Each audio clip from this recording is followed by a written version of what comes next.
Just levitate.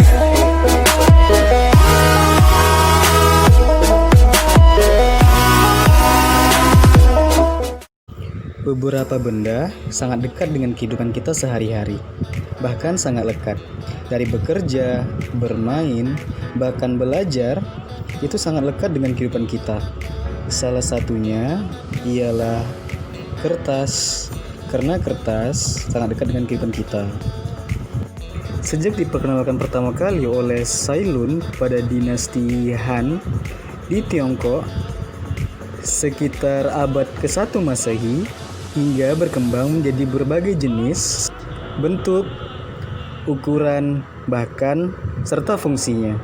Kertas telah menjadi bagian dari kehidupan kita dan keseharian kita.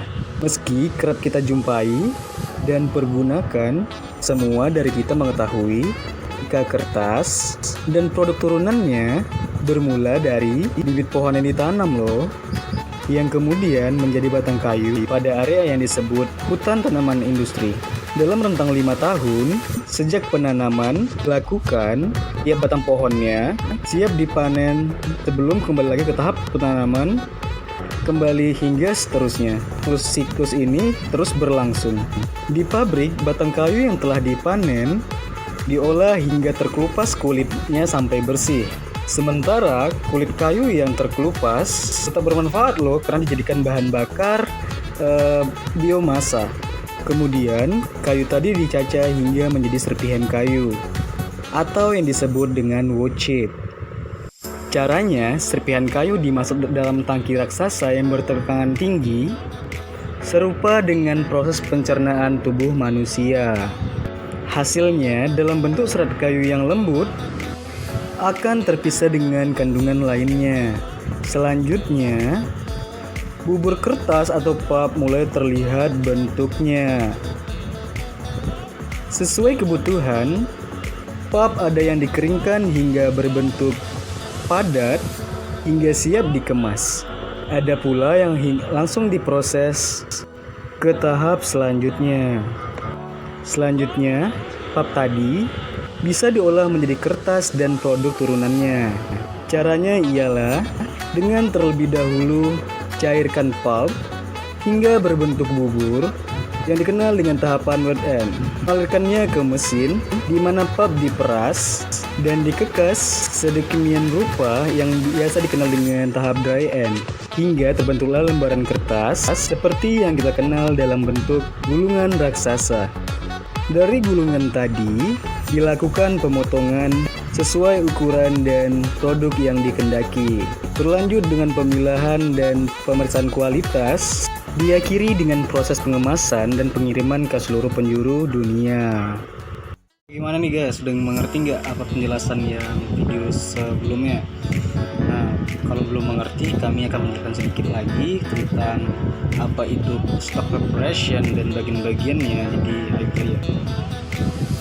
Jadi stock preparation berfungsi untuk mengolah pulp dan bahan-bahan non-serat sampai terjadi kondisi optimal, kemudian mengirimkan campuran pulp tersebut ke dalam headbox. Nah, jadi di sini itu ada gambar diagram pembuatan pulp dan pulp mesin. Nah, jadi di sini ada debarking dan sampai seterusnya, juga ada chipper, chip storage, cooking, igniting, screening sampai cutting dan finishingnya di sini nih ada.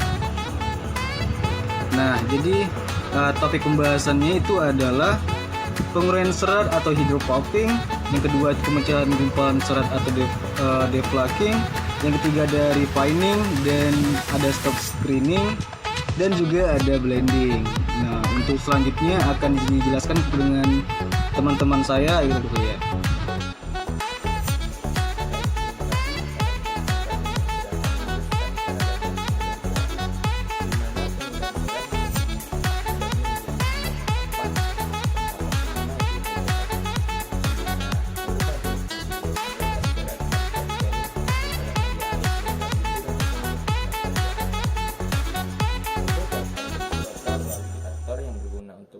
serat. Akibat efek pengadukan dari rotor yang cukup kuat serta efek gesekan serat dengan rotor maupun gesekan antara aliran, maka pulp kering terurai menjadi serat sehingga terbentuk bubur pulp. Berikut itu penguraian serat ini terjadi karena adanya dua gaya, yaitu gaya mekanik dan gaya hidrolik. Di mana gaya mekanik ini memecahkan lembaran menjadi lebih kecil ukurannya. Sedangkan gaya hidrolik untuk menguraikan pulp tersebut menjadi serat. Alat yang digunakan adalah pulper atau hidropulper. Fungsi umum dari hidropulper ini adalah untuk penguraian serat. Memiliki bentuk umum yang vertikal dan dilengkapi dengan rotor dan juga screen yang terbuat dari plat yang disambung dengan bahan terbuat dari besi baja kuningan. Tahapan kedua yaitu deflaking, di mana deflaking bertujuan untuk menguraikan serat-serat kertas bekas yang belum terurai sempurna atau disebut juga flakes setelah proses repulping. Pada prinsipnya, stok dilewatkan pada deflaker yang menyerupai refiner. Pada tahapan ketiga yang disebut juga sebagai tahapan refining, di mana refining berfungsi untuk menggiling serat sehingga siap untuk dibuat kertas. Dari hasil penggilingan tersebut dapat melihat derajat gilingan dari kertas yang akan kita buat atau disebut juga freeness.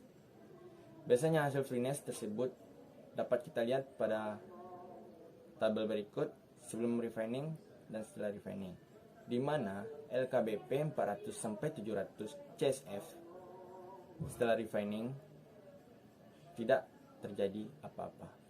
Sedangkan pada NBKP 400 sampai 700 CSF sebelum refining, di mana setelah refining menjadi 250 sampai 400 CSF. Nah, bagaimana nih teman-teman? Udah mengerti kan apa itu hydropulping, deflaking, dan refining? Untuk selanjutnya kami akan menjelaskan tentang screening dan blending yang akan dilakukan oleh Nina Agustina. Untuk Agustina kami persilahkan. Nah, selanjutnya saya akan membahas tentang screening.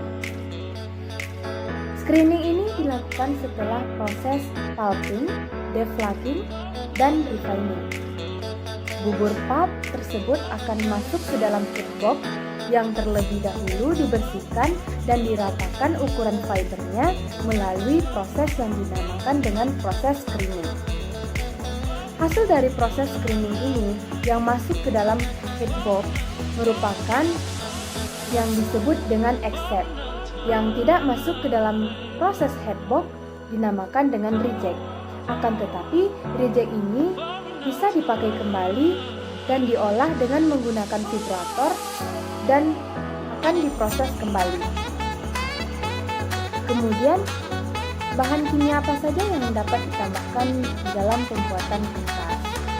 Nah, yang pertama itu ada NaOH yang mana berfungsi untuk mengatur pH kimia yang sifatnya basah, di mana pH basah itu berkisar besar dari 7. Kemudian H2SO4 yang berfungsi untuk mengatur pH yang mana bersifat asam atau pH kurang dari 7. Kemudian defoamer yang berfungsi untuk menghilangkan foam atau busa pada white water. Kemudian ada biocide yang merupakan untuk membunuh mikroorganisme di dalam suatu sistem. Kemudian ada fell dan wire cleaner yang berfungsi untuk menjaga kebersihan fell and wire pada proses produksi. Nah, mungkin hanya itu yang dapat kami sampaikan. Thanks for watching.